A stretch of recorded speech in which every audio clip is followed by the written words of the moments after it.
लड़की ने देखा कि जमीन पर पड़ा पिन साधारण नहीं था। छूते ही उसे लगा जैसे वह दूसरी दुनिया में पहुंच गई हो। विश्वास नहीं हुआ, फिर भी उसने पिन उठा लिया। वही दुनिया फिर से दिखी। उसने खुद को गेहूं के खेत में पाया। यह बहुत वास्तविक लगा।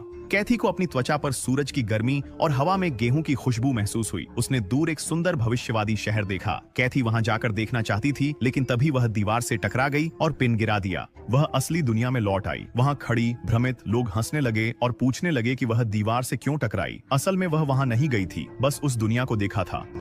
जल्दी से गम रैपर से पिन उठा लिया, लेकिन इस बार दूसरी दुनिया नहीं दिखी। शायद यह सीधे छूने से ही सक्रिय होता है। कैथी के पिताजी ने देखा कि वह कितनी ध्यान से काम कर रही थी और उन्हें जिज्ञासा हुई। उसने उनसे भी इसे आजमाने को कहा, लेकिन अजीब बात यह थी कि कुछ नहीं हुआ। जब कैथी ने पिन छुआ तो उसे विश्वास नहीं हुआ। उसने फिर पिन पकड़ा और वही दुनिया दिखी। वह हवा में उड़ रही थी और अपने पिता को बता रही थी कि उसने क्या देखा, लेकिन उसके पिताजी नाराज हो गए और पिन ले ली। उन्हें लगा कि वह नशे में है। कैथी को समझ नहीं आया कि वह कैसे समझाए। कैथी ने पिताजी के सोने का इंतजार किया, फिर चुपचाप पिन ली और बाहर निकल गई। इस बार उसने भविष्य के शहर जाने का सोचा, शायद वहां कोई सब समझा सके।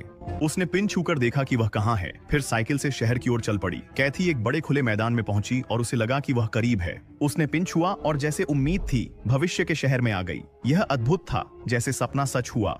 वह सब कुछ जो उसने सोचा था अब सामने था। वह देखना नहीं रोक पा रही थी, लेकिन जब वह इसका आनंद ले रही थी तभी उसके कदम धीमे हो गए। उसने नीचे देखा और उसका शरीर पानी के नीचे था। ऐसा नहीं होना चाहिए था। वह आम तौर पर अपने परिवेश को नहीं देख पाती थी। उसने पिन को कसकर पकड़ा और महसूस किया कि उसकी शक्ति कम हो रही है। तभी उसे एहसास हुआ कि उसने पिन के बारे में किसी से नहीं पूछा था। उसने जल्दी से बात करने की कोशिश की, लेकिन तब तक बहुत देर हो चुकी थी। उलटी गिनती खत्म हुई और कैथी असल दुनिया में लौट आई। पिन की ऊर्जा खत्म हो गई थी और अब उसका उपयोग नहीं हो सकता था। फिर भी कैथी भविष्य के शहर में जाकर उत्तर खोजना चाहती थी, इसलिए उसने ऑनलाइन पिन के बारे में खोजा। उसे आश्चर्य हुआ कि उसे एक सुराग मिला। वह पिन 1964 के वर्ल्ड फेयर की स्मारिका थी।